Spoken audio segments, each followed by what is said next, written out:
오늘 우리에게 주신 하나님 말씀은 신약성경 베드로후서 3장 16절부터 18절까지입니다.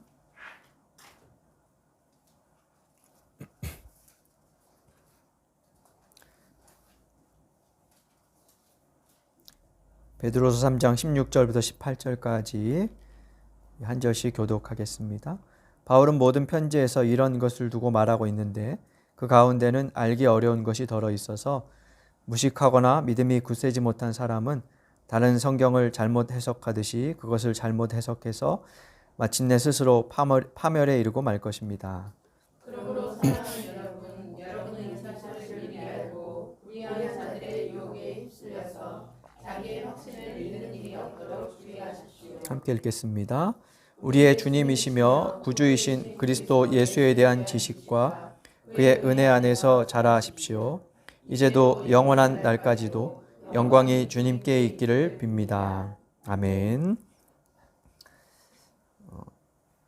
예배를 시작하면서 말씀드린 것처럼 오늘은 우리 교단 총회가 지난 2010년에 제정해서 지키고 있는 이단 경계 주일입니다. 이단들의 활동은 그 이전에도 계속 있어 왔지만 2010년경은 기독교, 그러니까 개신교가 조금 위기다라고 생각해 하던 그런 때였습니다. 왜냐하면 2000년대 초반부터 계속된 교인들의 감소 그리고 그와 맞물려서 신천지 교회가 2010년경에 전국적으로 막 확산되던, 그래서 여기저기에 많은 지역 교회들이 흔들리던 그런 때였어요. 이에 대한 경각심을 갖자는 취지로 처음에는 보수적인 교단들로부터 이단 경계주일이 제정되고 지키기 시작을 했고요. 어제 설교를 준비하면서 보니까 가장 진보적인 개신교회, 한국 개신교회에서 가장 진보적인 교단인 한국 기독교 장로회도 이단 경계주의를 제정을 했더라고요. 보통은 이제 이단을 정하는 것은 이단을 정한다기보다 이단으로 어떤 단체를 규정하고 이런 것은 시야가 좀 작은 이제 보수적인 교단들이 먼저 많이 이제 행해지게 돼서 보수적인 교단들이 경각심을 가지고 지켜왔는데 이제는 이제 진보적인 교단들도 지키게 된 거죠. 어떤 교회든 사실은 총회에서 제정된 주일이라고 해도 모두 취지를 살려서 예배를 드리는 것은 아닙니다. 그래서 저도 오늘 이단에 관한 말씀도 드리지만 또 좀 우리를 돌아보는 차원의 말씀을 드리려고 하는데, 그래도 각 교단들이 이처럼 이제 이단 경계주의를 제정하고 또 지역 교회들에게 이단에 관한 자료를 보내고 교인들에게 홍보해서 예배를 드리라라고 많이 권합니다. 그것은 그만큼 개신교 이단에 의한 교회의 붕괴 문제가 심각하다는 그런 뜻이겠죠. 먼저 용어를 좀 간단히 정리하면 이단 혹은 사이비, 우리가 그런 말을 쓰죠. 이단은 본질적으로 그러니까 교리적인 문제로 접근을 합니다. 이단이란 교리적인 차원에서 성경이나 또 우리가 전통적으로 교회에서 가르치고 알고 있는 주요한 그 교리에 위배되는 가르침을 전하는 것, 그것을 이제 이단이라고 얘기를 하지요. 그래서 그런 것이 이제 반복되면, 예를 들어서 우리 교단 안에, 우리 교회, 우리 개신교 통합적 교단 안에서 어떤 사람이 좀 교리에 위배되는 걸 자꾸 가르친다. 그걸 이제 외부에서 알면 일단 권고가 들어가요. 그리고 이제 실상을 조사하겠죠. 그 사람이 내가 가르치는 게 좀 잘못됐습니다. 좀 잘못된 책을 읽은 것 같습니다. 이렇게 해서 회개하면 이제 다시 돌아오고. 근데 그러지 않고 그게 계속 이제 반복된다. 그러면 이단성 있는 단체인이 참석하지 말아라. 이런 식으로 규정을 하거나, 거기서 또 지나치면 이제 이단 단체로 그렇게 이제 규정을 하게 되는 거죠. 그래서 이 이단은 우선은 교리적인 차원의 문제로 접근을 합니다. 그리고 사이비는 이단 사상에 뿌리를 두고 있는데 좀 더 자세하게는 반사회적이거나 반윤리적인 행동을 조장하는, 그래서 유사 기독교, 유사 개신교 집단 이렇게 부르는 단체를 사이비라고 하지요. 그래서 용어로는 이단 사이비를 이제 섞어서 쓰고요. 왜냐하면 이단 단체들이 대부분은 좀 이제 사이비적인 그런 행태들로 반사회적인, 반윤리적인 행태들로 많이 나아가기 때문에 그렇게 이제 부르죠. 현재 주요한 개신교 이단 사이비 집단으로 여러분이 잘 아시는 신천지, 원래 명칭은 신천지 예수교 증거 장막 성전, 이만희 씨가 교주로 신성화되는 뭐 그런 단체죠. 그 외에도 하나님의 교회 세계복음 선교협회라는, 예전에는 안상홍 증인회 이렇게 불렀었는데, 이 안상홍 씨가 교주였다 죽었어요. 신이었는데 돌아가셨어요. 지금은 부인인 장길자 씨가 자기가 신이라고 그것도 이어받아서 좀 교단이 유지되고 있는 것으로 알고 있고요. 그리고 이재록 씨의 만민중앙교회가 있고요. 많이 들어보신 것 중에는 국제 크리스천 연합, 소위 말하는 JMS, 정명석이라는 교주가 있는 단체고요. 그리고 뭐 구원파, 통일교, 유광수 씨의 다락방, 뭐 이런 이제 집단들이 있습니다.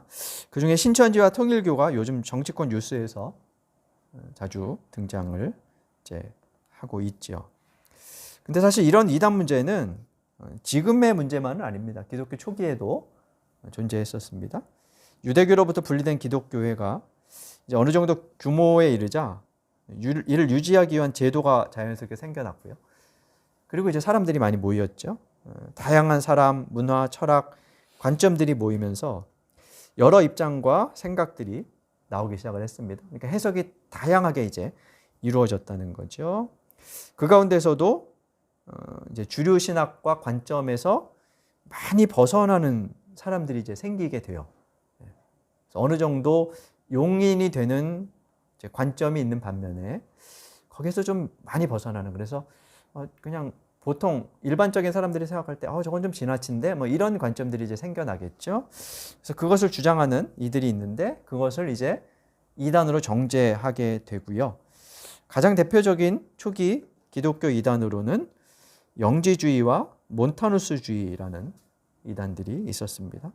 영지주의에 대해서는 작년 11월에 한번 말씀드린 적이 있어요. 영지주의에서 이 영지란 그리스어 헬라어로 그노시스라고 부르는데 특별한 영적인 지식을 말합니다.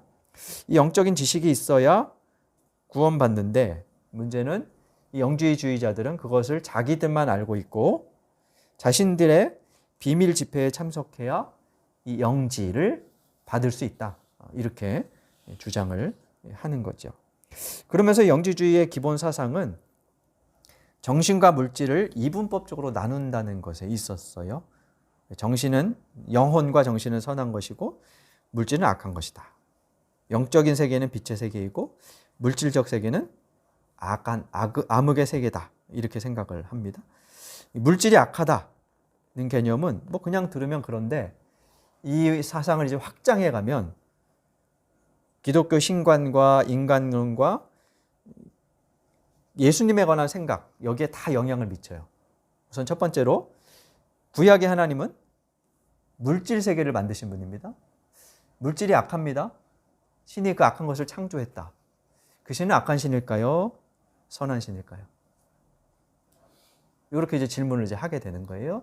그럼 물질 세계, 악한 물질 세계를 만든 신은 선한 신일 수가 없어. 이런 결론을 도달하죠. 그래서 영지주의자들은 세상을 창조한 신은 최고의 선한 신이 아니라 그보다 열등한 신이다, 이렇게 교리를 주장해요. 아울러 인간은 육으로 되어 있는데, 물질, 육으로 되어 있지 않습니까? 근데 이게 악해요. 그러면 구원받는다는 것은 이 육에서 해방되는 것을 뜻하죠. 그래서 영원히 구원을 받으려면 육신을 괴롭히고 그 욕망을 억제해야 된다. 이러다 보니까 아주 극단적인 금욕주의로 가게 되죠.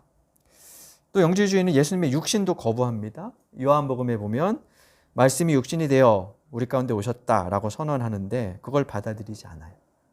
예수님이 육신으로 오신 게 아니고, 전에 한번 표현했는데 가상현실로, 가현설이라고 부르는데 그냥 가상으로 오셨다가 십자가 지기 전에 살아있었다, 이렇게 이런 식으로 표현을 합니다. 그래서 예수님은 십자가의 고난이 없으셨다. 물질, 그러니까 이 몸으로 진짜 오신 게 아니니까 뭐 이런 식으로 주장을 이제 하는 거죠. 이런 이원론적인 사상은 사실 지금 우리 교회 안에도 존재하지요. 영지주의의 대표적인 인물은 마르키온이라는 사람인데요. 144년에 로마에서 자신의 교단을 세웁니다.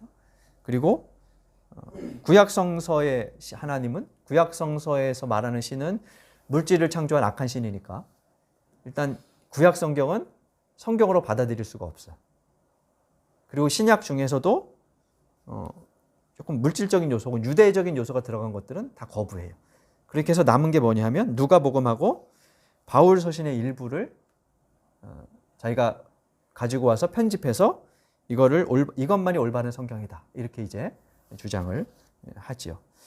영지주의는 뭐 어떤 한 사람의 교주에 의해서 생성됐다기보다 당시의 전반적인 흐름이었고 그 대표적인 인물이 이제 마르키온이라는 그런 사람이었습니다.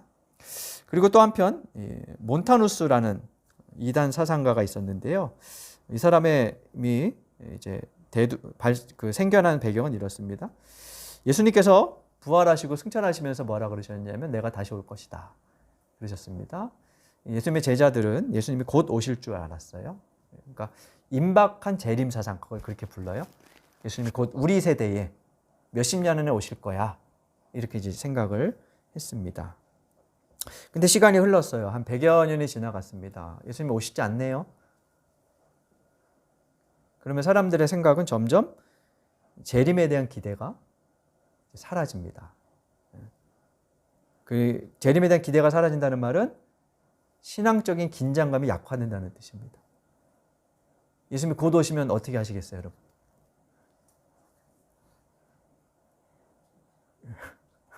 모든 것을 버리고.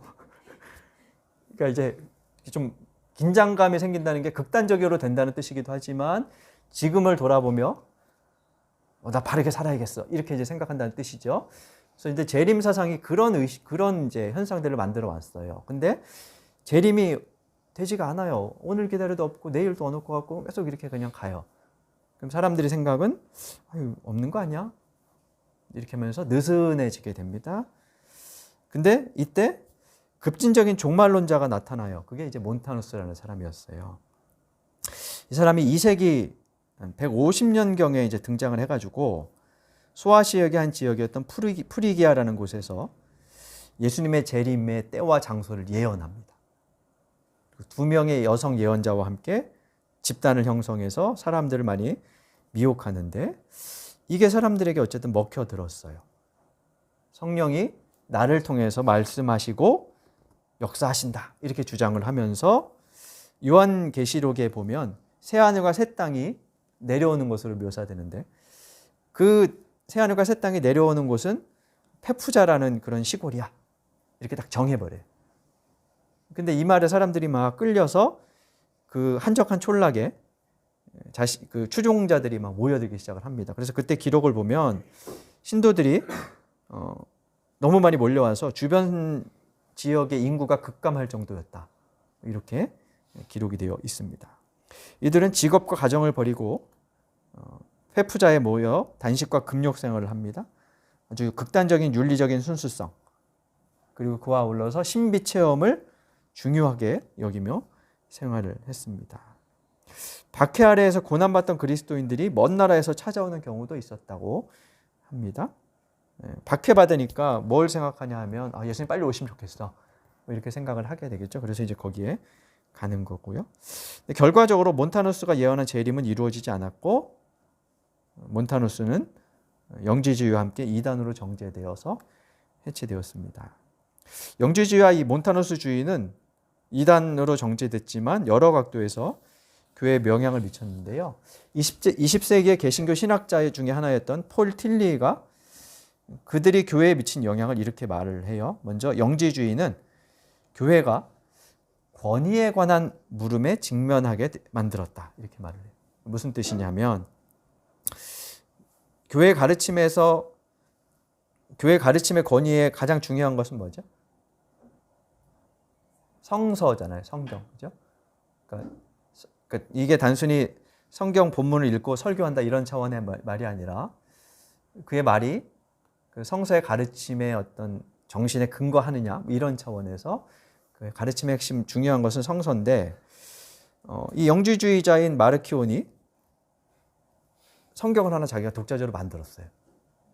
그럼 사람들이 이제 혼란을 빠지겠죠. 저게 맞는 거야? 아니면 교회에서 가르치는 게 맞는 거야?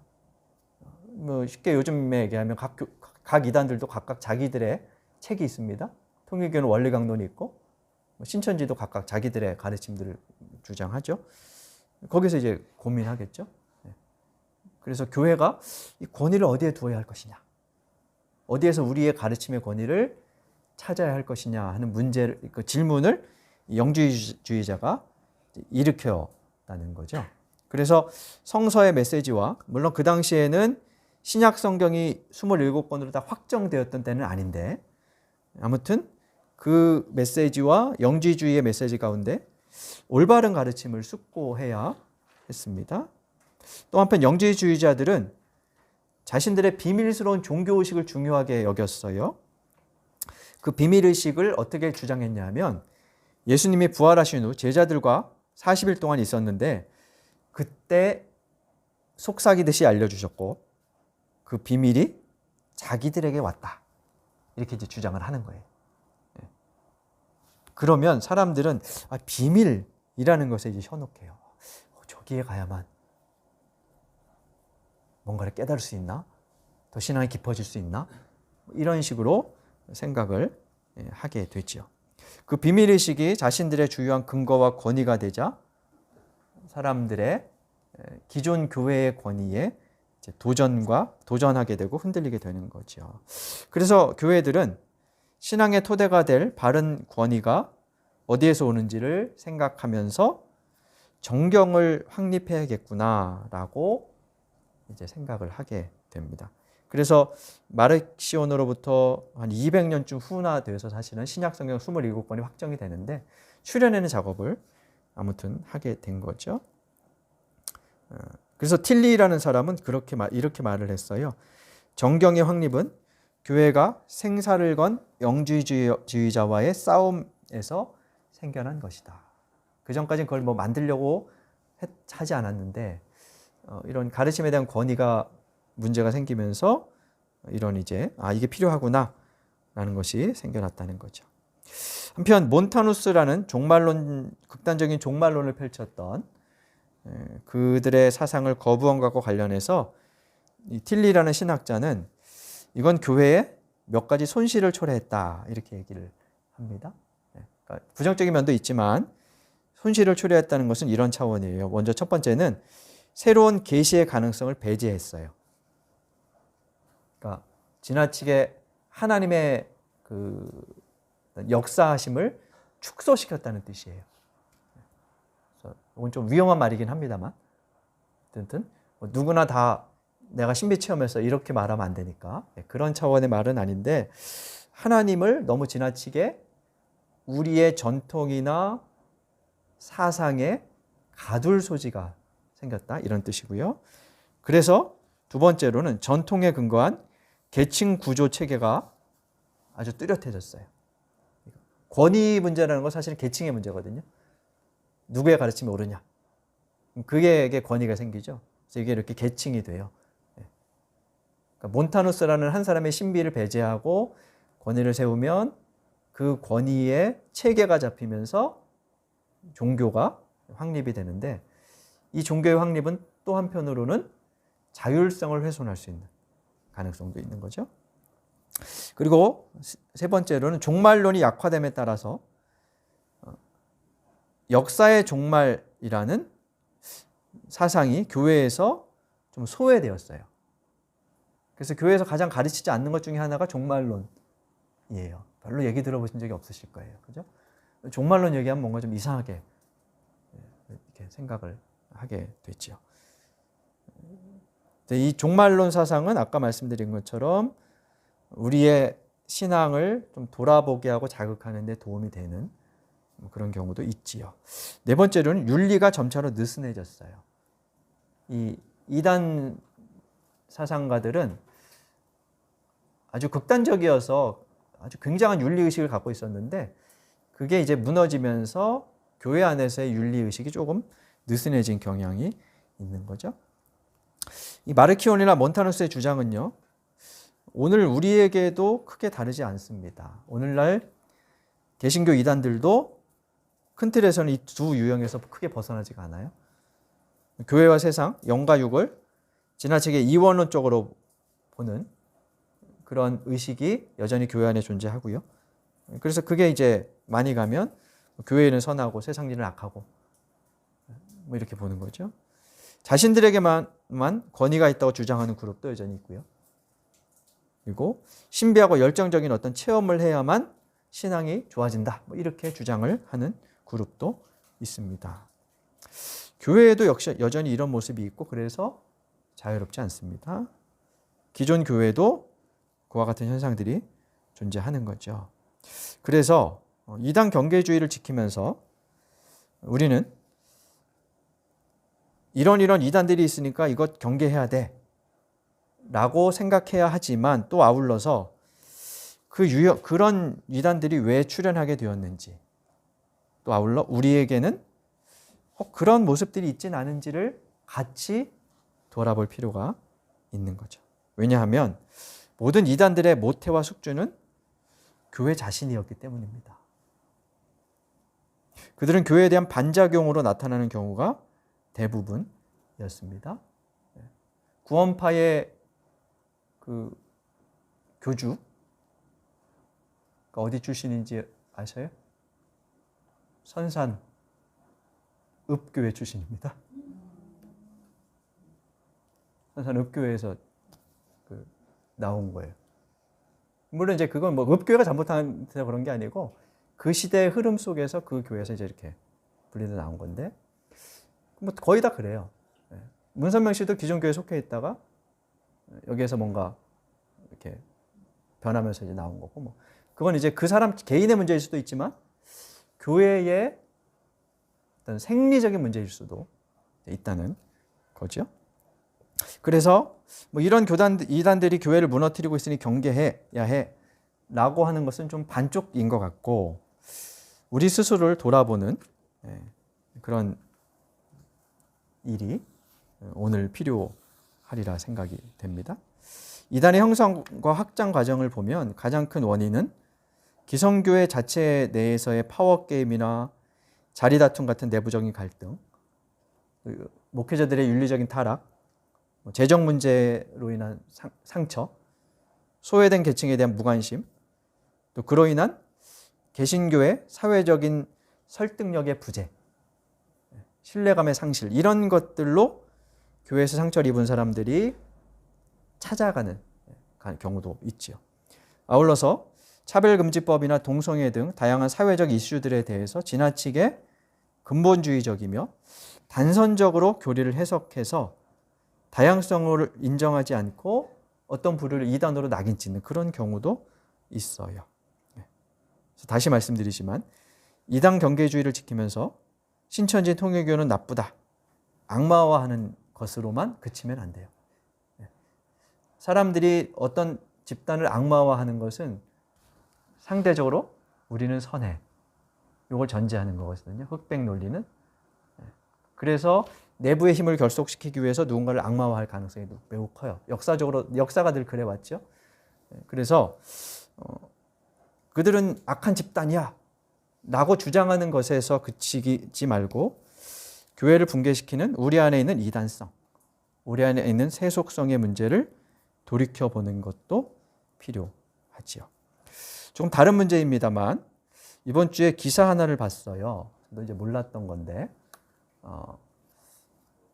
서울에 아주 큰 이제 오륜동에 있는 대형 교회가 있습니다. 해마다 가을에 다니엘 기도회라는 3주짜리 전국을 뛰어넘어서 세계적인 기도회를 하는 주관하는 그 이제 교회인데 작년 일인 것 같아요. 그 대형 교회니까 이제 방송실에 직원이 꽤 많습니다.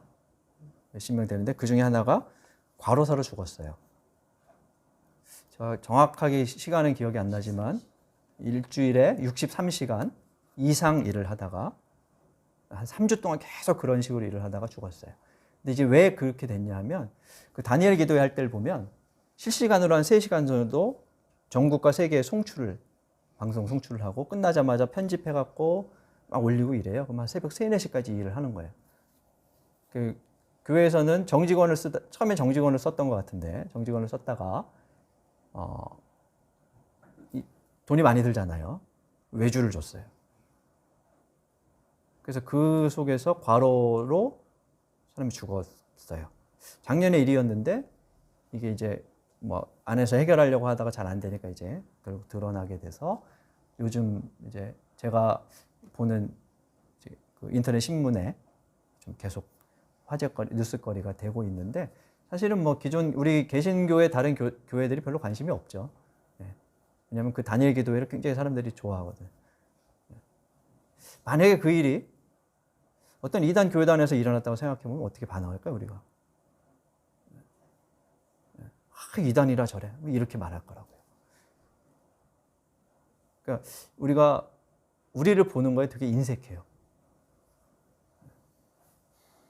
우리의 잘못을 이렇게 좀 덮으려고 하고 뭐 이런 거예요. 이건 뭐 이단성은 아닙니다만 왜 이런 현상이 생겼냐 하면 목적은 순수하죠. 다니엘 기도회를 막 이렇게 널리 퍼져뜨리게 해서 이제 선교 동력도 일으키고 사람들이 믿음도 고취시키고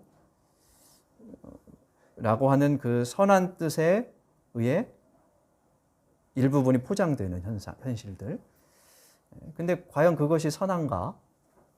돌아볼 필요가 조금 있는 거죠.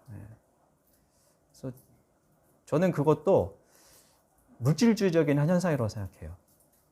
어떤 차원에서 그러냐면 복음을 전하는 게 무슨 물질주의야 이렇게 말할 수 있는데 양을 강조한다는 측면에서는 사실 물질주의예요. 유형의 물질이냐 무형의 물질이냐의 차이지. 선교를 막 확장하기 위해서 막 과도하게 누군가를 희생시킨다거나 이런 것도 결국엔 물질주의일 수 있어요. 근데 그 물질주의도 기독교가 배격해야 될 세속적인 이단적인 사상 중에 하나일 수 있거든요. 그래서 이제 그것을 아울러 우리가 보는 그런 노력이 이 시대에는 필요하다는 거죠. 오늘 본문 베드로후서는 성서에 대한 왜곡된 해석을 가르치는 거짓 교사들이 나타나자 그에 대해서 가르침을 주기 위해 쓴 글입니다. 아마 재림에 대해서 잘못된 가르침을 주는 사람들이 있었던 것 같은데요. 16절에 보면 어떤 사람들이 성경을 잘못 해석해서 사람들에게 가르쳤다 이렇게 말하고 있죠. 지금 만나는 이단처럼 그 당시 이단들도 성경을 자의적으로 해석하고 유포했다는 것이고요. 베드로는 이에 대해서 그 영향력에 속지 말고 하나님과의 관계 안에 계속 서 있기 위해 분별하며 자라가라 라고 이야기를 합니다. 무조건 우리가 옳으니 우리 편에 있어라 라고 강요하지 않고 베드로서를 쭉 읽어보면 바른 분별을 위해서 이성을 사용해라 이렇게 말을 합니다. 이성적인 과정이 모두 올바른 판단을 보장하지는 않습니다. 우리 이성도 잘못될 수 있으니까. 그럼에도 주님께서 주신 이성을 도구로 삼아서 분별의 과정을 수행하고 그분과의 관계를 지속하는 것이 중요하다는 그런 말이죠. 그래서 오늘 18절에 보면 우리의 주님이시며 구주이신 그리스도 예수에 대한 지식과 그의 은혜 안에서 자라가라, 성장해 가라, 배움을 계속해 가라 라고 말을 하고 있습니다. 분별력과 통찰이 생기려면 공부한 것을 연글게 하는 시간이 필요합니다. 근데 공부는 고된 일이라 교인들이 잘 하려 하지 않죠. 그래도 우리에게 필요한 것은 그 공부를 충실히 해 나가는 것입니다. 그래서 그 공부를 통해서 분별력을 키우는 것이 필요한 거죠. 오늘 박노해 시인의 조금씩 꾸준히라는 시를 공동기도로 읽었습니다. 그 시인의 말처럼 사람들은 어떤 방향으로든지 변합니다. 그 변화는 하루아침에 일어나진 않지만 어떤 이의 신앙은 조금씩 꾸준히 나빠지고 누군가의 신앙은 조금씩 꾸준히 좋아질 겁니다. 저와 여러분은 어느 방향으로 어떻게 가고 있을까요? 신앙의 정도는 물리적인 양으로 측정할 수는 없습니다. 그래서 누군 좋다, 누군 나쁘다. 이건 알 수가 없습니다. 근데 아이들 키워보시면 애들 키가 천천히 자라서 매일매일 재보면 별로 변화가 없습니다. 몇 달 지나서 한번 재보면 훌쩍 컸네 뭐 이런 느낌을 갖게 되죠.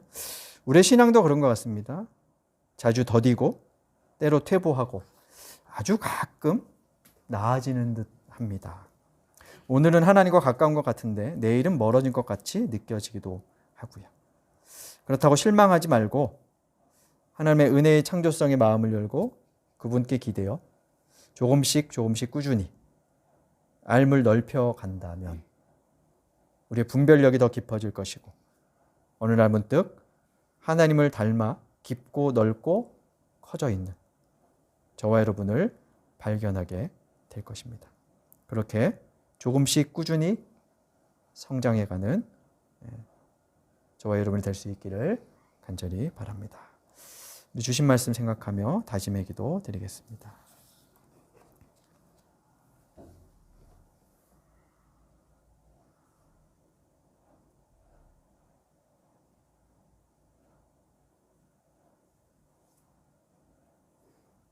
하나님, 저희를 하나님의 자녀 삼으시고 건강하고 바르게 성장하기를 기대하시는 아버지이심을 감사합니다. 이단 경계주의를 맞아 우리 주변에 있는 이단들의 모습을 볼 뿐만 아니라 우리 자신을 돌아봅니다. 우리들이 하나님의 은혜와 예수님을 아는 바른 지식에서 자라가게 하시고 분별력을 갖게 하시며 진리의 말씀 안에서 성장할 수 있도록 도와 주옵소서. 예수님 이름으로 기도드립니다. 아멘.